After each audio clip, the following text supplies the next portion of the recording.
नमस्कार। उत्तर प्रदेश श्रावस्ती से बड़ी खबर, जहां मुख्यमंत्री योगी आदित्यनाथ ने आज सोमवार को श्रावस्ती से स्कूल चलो अभियान की शुरुआत की है। मुख्यमंत्री ने कहा कि शिक्षा सबका अधिकार है, ऐसे में हमारा कर्तव्य है कि सभी बच्चों को शिक्षित करें। उन्होंने कहा कि हर व्यक्ति को इस बात की जिम्मेदारी लेनी चाहिए ताकि कोई भी बच्चा पढ़ाई से वंचित न रहे। इस मौके पर सीएम ने बच्चों को कॉपी और किताबें भी बांटी, साथ में बच्चों को भोजन भी खिलाया। आपको बताते चले कि योगी आदित्यनाथ ने श्रावस्ती में स्कूल चलो अभियान की शुरुआत की है। उत्तर प्रदेश में श्रावस्ती जनपद से स्कूल चलो अभियान की शुरुआत की गई है। इस कैंपेन के जरिए प्राइमरी और अपर प्राइमरी स्कूलों में बच्चों के 100% दाखिले को सुनिश्चित किया जाएगा। उत्तर प्रदेश के प्राथमिक और उच्च प्राथमिक विद्यालयों में 100% नामांकन सुनिश्चित करने के लिए उत्तर प्रदेश के मुख्यमंत्री योगी आदित्यनाथ ने आज सोमवार को श्रावस्ती जिले से स्कूल चलो अभियान की शुरुआत की। यह राज्य सरकार द्वारा प्राथमिक शिक्षा के भविष्य को आकार देने और प्राथमिक विद्यालयों के समग्र विकास की दिशा में एक प्रयास होगा। मुख्यमंत्री ने अधिकारियों को निर्देश भी दिया है कि कम साक्षरता दर वाले जिले को प्राथमिकता ज़्यादा दिया जाए और राज्य के प्राथमिक स्कूलों को बेहतर सुविधाओं से लैस किया जाए। आपको बताते चले कि स्कूल चलो अभियान की शुरुआत श्रावस्ती से मुख्यमंत्री योगी आदित्यनाथ ने इसलिए किया है क्योंकि उत्तर प्रदेश में श्रावस्ती जिले की साक्षरता दर न्यूनतम नीचे है। इसके बाद बहराइच, बलरामपुर, बदायूं और रामपुर आता है। मुख्यमंत्री योगी आदित्यनाथ ने कहा कि ऑपरेशन कायाकल्प के जरिए स्कूलों की तस्वीर बदलनी है, बच्चों को पढ़ने के लिए प्रेरित करना है और उन्हें स्कूल में दाखिला दिलवाना है। मुख्यमंत्री योगी आदित्यनाथ के इस कदम की सभी लोग सराहना कर रहे हैं और कह रहे हैं कि इससे राज्य की शिक्षा व्यवस्था में बेहतर परिवर्तन आएंगे। मुख्यमंत्री ने कहा कि न केवल इस अभियान से जुड़े लोगों को फायदा होगा बल्कि राज्य के सभी एमएलए एक एक स्कूल को गोद लें और उसका पूरा ध्यान दें। इनके अलावा अधिकारियों को भी ऐसा करने का मुख्यमंत्री ने कहा। उन्होंने निर्देश भी दिया कि सभी स्कूलों में बेसिक सुविधाएं जैसे कि शौचालय, पानी का व्यवस्था, टेबल, कुर्सियां और स्मार्ट क्लास होनी चाहिए। जनपद श्रावस्ती से मंडल संवाददाता रामकुमार गौतम की रिपोर्ट। आप हमारे चैनल को सब्सक्राइब, लाइक, शेयर जरूर करें जिससे आपको ताज़ा खबरें मिलती रहें और हम कमेंट बॉक्स पर जाकर हमें कमेंट जरूर करें। धन्यवाद। तो भाइयों बहनों, इससे बढ़कर के पवित्र कार्य दूसरा हो ही नहीं सकता है। श्रीमद् भगवत गीता भी तो यही कहती है कि किसी को ज्ञानवान बना देना ही ये जीवन का सबसे पवित्र कार्य है और इसका आधार कोई बन सकता है तो शिक्षा बनेगी, शिक्षा। और इसीलिए स्कूल चलो अभियान 2017 में हम लोगों ने प्रारंभ किया था। जुलाई 2017 में जब एक कार्यक्रम प्रारंभ हुआ उस समय उत्तर प्रदेश बेसिक शिक्षा परिषद के स्कूलों में 1,34,00,000 बच्चे अध्ययन कर रहे थे। वे आते थे, स्कूल में आने का समय नहीं था। कब कौन आ रहा है, कब कौन जा रहा है। स्कूलों की स्थिति अत्यंत जर्जर थी। पीपल और बरगद के पेड़ भले ही जमीन पे नहीं उगे हों लेकिन विद्यालय भवनों पर जरूर उगे हुए होते दिखाई देते थे। क्लास की स्थिति खराब थी, पेयजल की व्यवस्था नहीं थी, बालक बालिकाओं के लिए टॉयलेट की व्यवस्था नहीं थी, मिड डे मील की कोई पुरसा हल नहीं था। एक प्रकार की अव्यवस्था और अराजकता का वातावरण देखने को मिलता था। स्कूल आने वालों की संख्या कम, छोड़ने वालों की संख्या ज्यादा दिखाई दे रही थी। लेकिन आज जब लगातार 3 वर्ष तक स्कूल चलो अभियान अभियान प्रारंभ हुआ, आगे बढ़ा, तो मात्र 3 वर्ष के अंदर उत्तर प्रदेश में बेसिक शिक्षा परिषद के स्कूलों में 1,80,00,000 बच्चे इन्हीं विद्यालयों के में अपना नामांकन करा करके वहां पर अध्ययन के साथ जुड़े और उस बेसिक शिक्षा परिषद के साथ जुड़ करके शिक्षा की आधारशिला को मजबूती प्रदान करने में अभिभावकों ने अपना योगदान दिया, तो बच्चों ने आकर के इन स्कूलों को फिर से एक बार यहां की रौनक को बढ़ाने का काम भी किया। इस दौरान प्रयास हुए, हमने हर बच्चे को बैग, बुक्स, 2 यूनिफॉर्म, जूते, मोजे, स्वेटर, ये सभी कुछ उपलब्ध करवाने का कार्य किया। लेकिन साथ ही साथ ऑपरेशन कायाकल्प के माध्यम से हमारे माननीय जनप्रतिनिधियों ने, शिक्षा विभाग के अधिकारियों ने, पुरातन छात्रों ने, समाज के जागरूक नागरिकों ने, सबने मिलकर के एक अभियान प्रारंभ किया। और वह अभियान था जिसमें एक एक विद्यालय गोद लेकर के और उन विद्यालयों में अच्छी फ्लोरिंग बना देना, साफ सफाई की व्यवस्था कर देना, वॉल पेंटिंग की व्यवस्था करना, वहां पर बच्चों के लिए जो भी अन्य रोचक कार्य हो सकते हैं, सेपरेट टॉयलेट की व्यवस्था करना, पेयजल की व्यवस्था करना, वहां पर विद्युत की आपूर्ति हो सके इसके लिए भी प्रयास प्रारंभ हुए, फर्नीचर देने के कार्य प्रारंभ हुए। मुझे स्वयं जब एक विधायक के रूप में जो विधायक निधि मिली, तो मैंने अपने विधानसभा क्षेत्र में हर विद्यालय में बेसिक शिक्षा परिषद से जुड़े हुए हर विद्यालय में फर्नीचर देने का काम किया, जिससे वहां पर हर बच्चा आकर के स्कूल में फर्नीचर में बैठ सके, कुर्सी मेज में बैठ सके, उस प्रकार की व्यवस्था वहां पर उनके लिए देने का कार्य हुआ। मिड डे मील के स्तर को सुधारने का कार्य हुआ। और देखते ही देखते 1,58,000 जो विद्यालय थे बेसिक शिक्षा परिषद के, इनमें से 90,000 से अधिक विद्यालयों में ये सभी प्रकार की सुविधाओं से इसे आच्छादित करने का कार्य हुआ। आज ये बढ़कर के 1,34,000 तक पहुंच चुकी है। लेकिन अभी भी बहुत सारे विद्यालय हैं जिन्हें ऑपरेशन कायाकल्प के साथ जोड़ना है, और इसलिए मैं आज आपके बीच आया हूं आपसे कहने के लिए। मैं प्रदेश भर के अपने सभी जनप्रतिनिधियों से कहूंगा, माननीय सांसद, माननीय विधायक, विधान परिषद के माननीय सदस्य, जिला पंचायत के अध्यक्ष, ब्लॉक प्रमुख, मेयर, चेयरमैन, पार्षद, ग्राम प्रधान, पुरातन छात्र, शिक्षा विभाग से जुड़े हुए सभी अधिकारी और अन्य सभी जनप्रतिनिधियों से, पार्षदों से, सबसे मैं इस बारे में अपील करूंगा, वे एक एक विद्यालय फिर से गोद लें। जो विद्यालय पिछली बार छूट गए थे, उनमें से एक एक विद्यालय को गोद लेकर के उन्हें ऑपरेशन कायाकल्प के माध्यम से सभी प्रकार की बुनियादी सुविधाओं से उन्हें आच्छादित करते हुए अपने वर्तमान यानी भावी पीढ़ी के वर्तमान को सुधारने की दिशा में हम प्रयास करेंगे, तो वह आपके भविष्य को भी उज्जवल बनाने में अपना योगदान दे पाएगा। और इस दिशा में मैं अपील करूंगा कि एक एक विद्यालय गोद लेकर के इस कार्यक्रम को वे सभी लोग स्कूली शिक्षा के इस पवित्र कार्यक्रम के साथ जुड़े।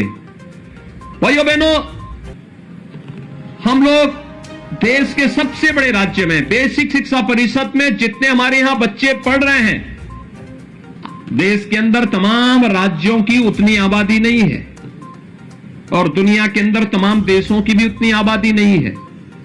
लेकिन हमें अपने प्रदेश के इन बच्चों की प्रतिभा पर गौरव की अनुभूति करनी चाहिए, इन्हें उचित माहौल देना चाहिए। कोई स्मार्ट क्लास लगा सकता है, कोई इन बच्चों के लिए वहां पर फर्नीचर की व्यवस्था में योगदान दे सकता है, कोई लाइब्रेरी को बनाने में योगदान दे सकता है। हमने पाठ्यक्रम में भी आमूलचूल परिवर्तन करने का प्रयास किया। एनसीईआरटी के पाठ्यक्रम को बेसिक शिक्षा में लागू करने, साथ साथ महापुरुषों की जीवनी को भी इसके साथ जोड़ने का कार्य किया। और जब मैंने स्वयं इस आकांक्षात्मक जनपद श्रावस्ती से इस कार्यक्रम का शुभारंभ करने का निर्णय लिया, तो इसके पीछे का कारण भी था। एक आकांक्षात्मक जनपद है और भाइयों बहनों, दूसरा श्रावस्ती भगवान बुद्ध से जुड़ा हुआ एक महत्वपूर्ण जनपद भी है। कहते हैं ज्ञान प्राप्ति के बाद महात्मा बुद्ध ने अपने सर्वाधिक आध्यात्मिक साधना के चातुर्मास इसी जनपद में व्यतीत किए थे। भगवान बुद्ध ने कहा था अप दीपो भव, यानी अपना दीपक स्वयं बनो और स्वयं ही हमें अपने आप को पहचानने की ताकत अर्जित करनी पड़ेगी। और मैं अपील करूंगा प्रदेश भर के अपने सभी जनप्रतिनिधियों से, उद्योगपतियों से, सुधीजनों से कि वे लोग शिक्षा के प्रचार प्रसार के इस पवित्र अभियान के साथ जुड़ करके ऑपरेशन कायाकल्प में एक एक विद्यालय को गोद लेकर के उसे सभी प्रकार की बुनियादी सुविधाओं से आच्छादित करने के इस कार्यक्रम के साथ जुड़े, जिससे प्रदेश भर के सभी विद्यालयों को और वहां पर अध्ययन कर रहे सभी बच्चों के लिए हम अच्छी सुविधाएं उपलब्ध करवाने में अपना योगदान दे सकें। आज जब सरकार ये सभी प्रकार की सुविधाएं दे रही है, मेरी सभी बेसिक शिक्षा परिषद से जुड़े हुए जितने भी बेसिक शिक्षा अधिकारी हैं या फिर ब्लॉक स्तर पर शिक्षा विभाग के अधिकारी हैं, प्रधानाचार्य हैं, शिक्षक गण हैं, अन्य कर्मी हैं, इन सब से मेरा आग्रह होगा वे अब सुनिश्चित करें, अब जब हम लोग यूनिफॉर्म के पैसे, बैग और बुक्स के पैसे, स्वेटर, जूते, मोजे के पैसे डीबीटी के माध्यम से उन बच्चों के अकाउंट में देने का कार्यक्रम, बच्चों और अभिभावकों के अकाउंट में देने का कार्य कर रहे हैं, तो हमारा एक प्रयास होना चाहिए, हम ये सुनिश्चित करें एक समय सीमा के अंदर सभी बच्चों के लिए निर्धारित uniform, bag, books, shoes, socks, sweater, ये जो भी आनी है, अभिभावक इसको खरीदने की कार्रवाई को भी आगे बढ़ा दे। ऐसा ना हो कि पैसा गया और बच्चा बिना यूनिफॉर्म के स्कूल आ रहा है। दूसरा, स्कूल में केवल पठन पाठन के साथ ही अगर हम उस बच्चे को खेल कूद की गतिविधियों के साथ नहीं जोड़ पा रहे हैं, उस बच्चे को किसी रचनात्मक गतिविधि के साथ नहीं जोड़ पा रहे हैं, तो मुझे लगता है शिक्षा का एक ही पक्ष फिर हम पूरा कर रहे हैं। उस बच्चे के सर्वांगीण विकास की दिशा में हमें प्रयास करना चाहिए। मैं प्रदेश के अंदर बहुत सारे जनपदों में जाता हूं और जिन भी जनपदों में जाता हूं बेसिक शिक्षा परिषद के स्कूलों में मैं अक्सर जाता हूं, क्योंकि बेसिक शिक्षा की आधारभूत इकाई है। अगर ये शिक्षा मजबूत होगी तो शेष अन्य शिक्षा अपने आप ही मजबूत होती हुई दिखाई देगी। और इसलिए जब मैं जाता हूं, मैंने देखा है 2017 के पहले जिन विद्यालयों में कोई सुविधा नहीं थी, 2017 के बाद स्मार्ट क्लास दी, स्मार्ट क्लास में वहां के बच्चे इतने पारंगत हुए कि उन बच्चों को देखते ही देखते ये चीजें दिखाती थी। पहले सुविधा नहीं थी, वे बच्चे इन सुविधाओं से वंचित रहते थे, उनको नहीं पता था कैसे ये ऑपरेशन होना है, कैसे इसको हम आगे बढ़ाने, क्रियाशील कैसे इसको करना है। लेकिन आज वह जब उन बच्चों को इसका प्रशिक्षण दिया गया तो अधिक से अधिक बच्चे इससे लाभान्वित होते हुए दिखाई दिए हैं। हमारा प्रयास होना चाहिए, इस पवित्र कार्य के साथ हम जुड़े हैं तो इस पवित्र कार्य को हम उतनी मजबूती के साथ आगे बढ़ाने का कार्य करेंगे। आज वासंतिक नवरात्रि का तृतीया है, यानी आज जगत जननी मां भगवती की पूजा तीसरे दिन भी उसी श्रद्धा और विश्वास के साथ पूरे देश के अंदर इस अनुष्ठान के साथ लोग जुड़ रहे हैं। और आप नवरात्रि के इस पावन आयोजन के अवसर पर स्कूल चलो अभियान के इस कार्यक्रम के साथ जुड़ रहे हैं, यह भी जगत जननी मां भगवती के प्रति हमारी श्रद्धा का ही प्रतीक है। क्योंकि शिक्षा की देवी मां सरस्वती को भी तो हम देवी के रूप में पूजते हैं, और उस रूप में अगर हम इस कार्यक्रम के साथ जुड़ रहे हैं तो भाइयों बहनों, इस कार्यक्रम के साथ जुड़ना अपने आप में एक पवित्रता की एक नई मिसाल हम प्रस्तुत कर सकते हैं। एक बार फिर से स्कूल चलो अभियान के साथ जुड़े हुए प्रदेश भर के सभी जितने भी हमारे स्कूल, बेसिक शिक्षा परिषद के स्कूल हैं, इन सभी को मैं आह्वान करूंगा कि अगले एक माह के अंदर जो आपके सामने लक्ष्य है कि कोई भी बच्चा छूटने न पाए, कोई भी हो, वह स्थायी हो या प्रवासी हो, यहां तक कि अगर कोई कामगार, प्रवासी कामगार और श्रमिक भी यहां पर यूपी में आकर के काम कर रहा है और वहां कुछ ही दिन के लिए आया है, 4 महीने 6 महीने के लिए आया है, तो भी हम उसका प्रवेश, उनके बच्चों को प्रवेश जरूर करवा लें। 3 से 5 साल तक के बच्चों को मिनी आंगनबाड़ी में प्री प्राइमरी के रूप में से आगे बढ़ाने की कार्रवाई हमें आगे बढ़ा देनी चाहिए और 5 साल से ऊपर के बच्चे बेसिक शिक्षा परिषद के स्कूलों में जाएं और स्कूलों में जा करके वहां पर पठन पाठन के साथ जुड़े, अक्षर ज्ञान के साथ जुड़े, अपने भविष्य को संवारने का कार्य करें। उन बच्चों के लिए उस प्रकार का माहौल देना, ये बेसिक शिक्षा परिषद के अधिकारियों के साथ साथ पूरा विभाग इसके साथ जुड़े और पूरा समाज उनके सहयोग के लिए अगर खड़ा होगा तो देखते ही देखते बेसिक शिक्षा परिषद की पूरी कायाकल्प होती हुई दिखाई देगी। कायाकल्प केवल बेसिक शिक्षा की नहीं होगी, पूरी शिक्षा व्यवस्था की होगी और इससे होने वाले जो एक व्यापक परिवर्तन होंगे, इसका लाभ समाज और पूरे देश को लंबे समय तक प्राप्त होता रहेगा। आज के इस अवसर पर एक बार फिर से हर बच्चे को स्कूल भेजना है, यह संकल्प हमारा होना चाहिए। कोई बच्चा छूटने न पाए, यह संकल्प हमारा होना चाहिए।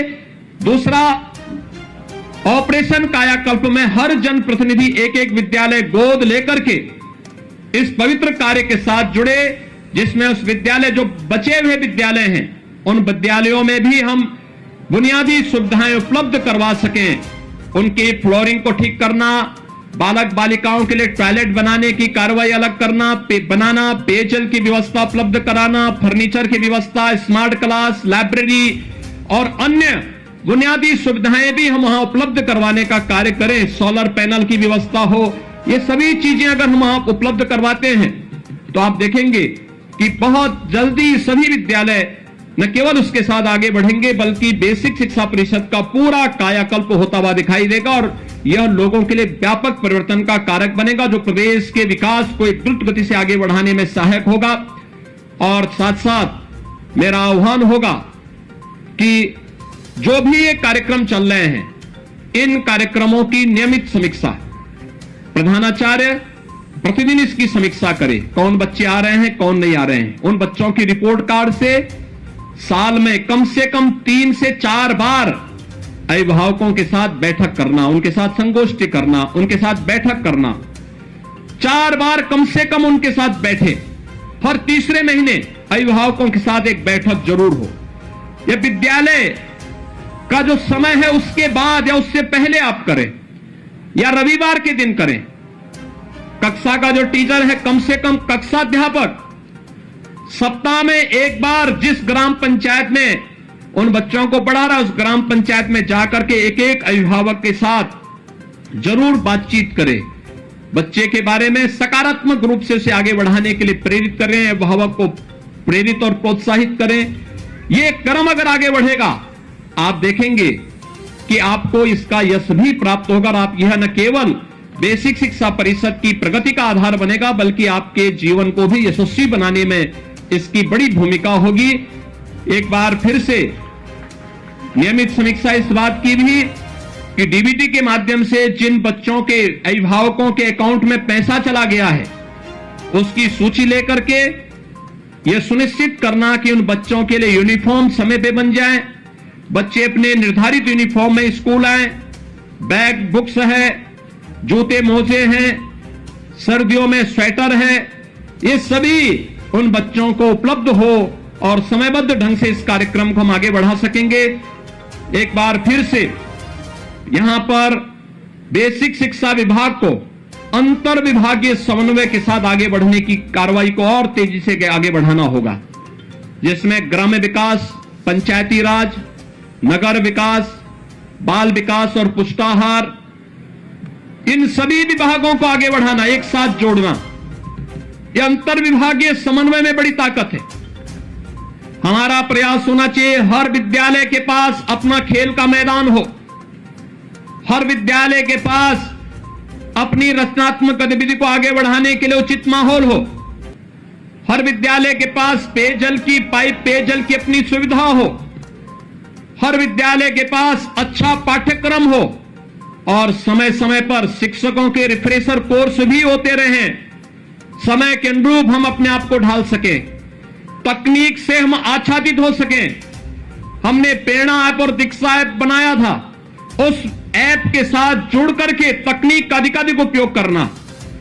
अगर भविष्य में कभी कोरोना जैसी कोई महामारी आती है तो उस समय भी हमारे स्कूली बच्चे कहीं भी शिक्षा से वंचित न होने पाए, ऑनलाइन एजुकेशन के लिए हम उनको तैयार कर सके। हमारी स्मार्ट क्लासेस तैयार रहें, हम उनके स्मार्टफोन पर या उनके अभिभावक के उनके घर में जो एलईडी होगा या उनके घर में जो टेलीविजन होगा उसके माध्यम से इस पाठ्यक्रम को घर घर तक पहुंचाने का कार्य कर सकें। हमें तकनीक को इतनी विकसित करनी होगी, इस दिशा में आगे बढ़ाने की आवश्यकता है। और मेरा विश्वास है एक बार अगर सामूहिक रूप से हम सब मिलकर के इस कार्यक्रम के साथ जुड़ जाएंगे, कोई कारण नहीं कि कार्य संभव न हो, हर कार्य संभव हो सकता है। उत्तर प्रदेश जैसे राज्य में इसको और भी मजबूती के साथ आगे बढ़ाया जा सकता है।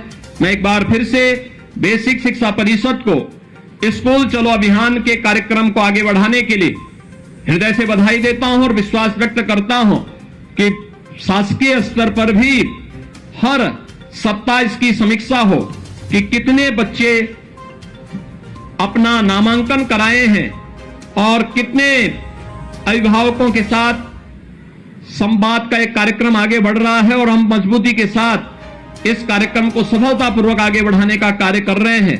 मैं एक बार फिर से पूरे प्रदेश भर के सभी बच्चों को, जो नौनिहाल बच्चे हैं 1 से लेके 8वीं तक की क्लास में जिनका प्रवेश होना है, इन सभी बच्चों को आज मैं एक बार फिर से हृदय से स्कूल चलो अभियान के लिए हृदय से बधाई देता हूं। उन्हें नवरात्रि की हृदय से शुभकामनाएं देता हूं।